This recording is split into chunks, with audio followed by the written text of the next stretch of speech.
କହିବାରେ ଯଦି କୌଣସି ତ୍ରୁଟି କିମ୍ବା ଭୁଲ ରହିଛି କହିଦେବେ। ଛୋଟ ପିଲା ଛୋଟ ଝିଅ କ୍ଷମା କର।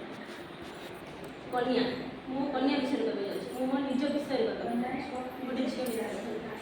କନ୍ୟା କେତେବେଳେ ମା, କେତେବେଳେ ସ୍ତ୍ରୀ, କେତେବେଳେ ଝିଅ, ତ କେତେବେଳେ ବନ୍ଧୁ, ତ କେତେବେଳେ ଝିଅ ରୂପରେ ଘରର ଲକ୍ଷ୍ମୀ।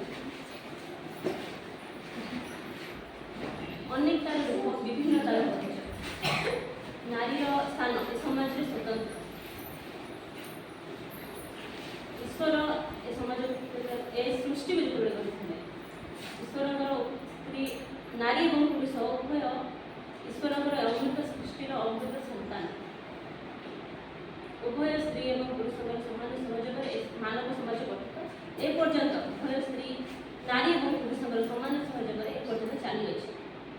ଏତେ ସବୁ ପରେ ମଧ୍ୟ ତଥାପି ଏ ସମାଜରେ ଏବେ ବି ନାରୀକୁ ପୁରୁଷ ସହ ସମାନ ସୁବିଧା ଅଧିକାର ଦିଆଯାଏ ନାହିଁ।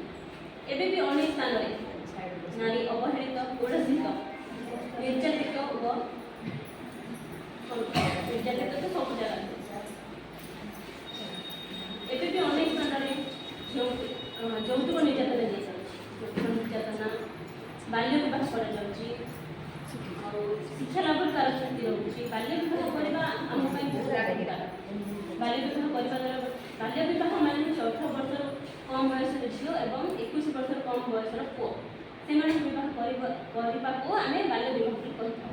ବାଲ୍ୟ ବିବାହ କରିବା ଦ୍ୱାରା ଆମର ଝିଅର, ବିଶେଷ କରି ଗୋଟେ ଝିଅ ବାଲ୍ୟ ବିବାହରେ ଯଦି ପ୍ରକୃତରେ କାହାର କ୍ଷତି ହୋଇଥାଏ ତେବେ କେବଳ ଝିଅର। ପୁଅ ତ ବିବାହ କରିକି ତା ପରିବାର ସମ୍ଭାଳିବ, କିନ୍ତୁ ପ୍ରକୃତରେ ଘରର ପରିବାର ସମ୍ଭାଳିଥାଏ କେବଳ ଝିଅ।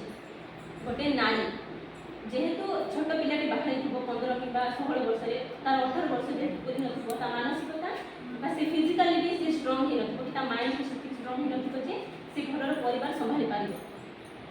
ତ ସେଇ ବୟସରେ ବି ଝିଅମାନଙ୍କୁ ବାହା କରିଦେଉଛନ୍ତି। ଶିକ୍ଷା, ବାଲ୍ୟ ବିବାହ ଦ୍ୱାରା ଶିକ୍ଷାରେ ମଧ୍ୟ କ୍ଷତି ପହଞ୍ଚାଉଛି। ଶିକ୍ଷା ସେ ଅଧାରୁ ବନ୍ଦ କରିଦେଉଛି।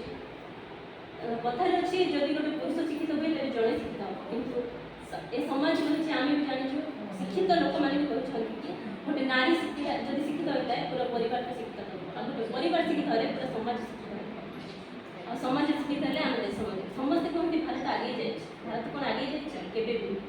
ଭାରତ ଯଦି ଆଗେଇ ଯାଇଥାନ୍ତା ତାହେଲେ ଏବେ ବି ଯେଉଁ ନାରୀମାନେ ବଳାତ୍କାରର ଶିକାର ହେଉଛନ୍ତି, ଯଦି ଭାରତ ଆଗେଇ ଯାଇଥାନ୍ତା ତାହେଲେ କ'ଣ ଗୋଟେ ଝିଅ ଏକା ଘରୁ ଘର କରିକି ଯାଇକି ସୁରକ୍ଷିତ ଭାବରେ ଘରେ ପହଞ୍ଚି ପାରିନଥାନ୍ତା? ନାଇଁ, ପହଞ୍ଚି ପାରୁନି। କାରଣ ହେଉଛି ଆମ ଭାରତ ଆଗେଇ ଯାଇନି। ଭାରତ ଆଗେଇବା ପାଇଁ ଆମେ ନାରୀ ହିଁ ସଚେତନ ହେବା ଦରକାର। ନାରୀ ସହିତ ନାରୀକୁ ପୁରୁଷ ହିଁ ସଚେତନ କରେଇବ। ଗୋଟେ ଘରେ ଯଦି ପୁରୁଷ ହିଁ ଗୋଟେ ନାରୀକୁ ସଚେତନ କରିଥାଏ ତେବେ ଯାଇକି ସେ ନାରୀ ସଚେତନ ହୋଇ ପୁରା ପରିବାରକୁ ସଚେତନ କରିବ। ତେଣୁକରି ଆମେ ସମସ୍ତେ ଏକାଠି ହେଲେ ହିଁ ବାଲ୍ୟ ବିବାହକୁ ରୋକିବା, ଶିକ୍ଷାକୁ ଆଗେଇ ନେବା। ଆଉ ଶିକ୍ଷା ଆଗେଇ ଗଲେ ହିଁ ଆମ ଭାରତ ଆଗେଇ ଯିବ। ଭାରତ ଆଗେଇଲେ ଦେଶ ମଧ୍ୟ ଆଗେଇ ଯିବ। ଆଉ ସେବେ ଯାଇ ଆମେ ସମସ୍ତେ ଗର୍ବିତର ସହିତ କହିପାରିବା କି ଆମ ଭାରତ ଆଗେଇ ଯାଇଛି, ପୁରା ସର୍ବ ଉଚ୍ଚରେ ଆମ ଭାରତ ଯାଇ ପହଞ୍ଚି ପାରିଛି। ତେଣୁକରି ଆମେ ସମସ୍ତେ ଏକାଠି ହେବା ଦରକାର। ବାଲ୍ୟ ବିବାହକୁ ରୋକିବା, ଶିକ୍ଷାକୁ ଆଗେଇ ନେବା, ବାଲ୍ୟ ବିବାହକୁ ନା ଏବଂ ଶିକ୍ଷାକୁ ହଁ କରିବା। ଚାଲନ୍ତୁ ସମସ୍ତେ ଏକାଠି ହେବା, ବାଲ୍ୟ ବିବାହକୁ ରୋକିବା ଓ ଶିକ୍ଷାକୁ ଆଗେଇ ନେବା। ଏତିକି କହି ମୁଁ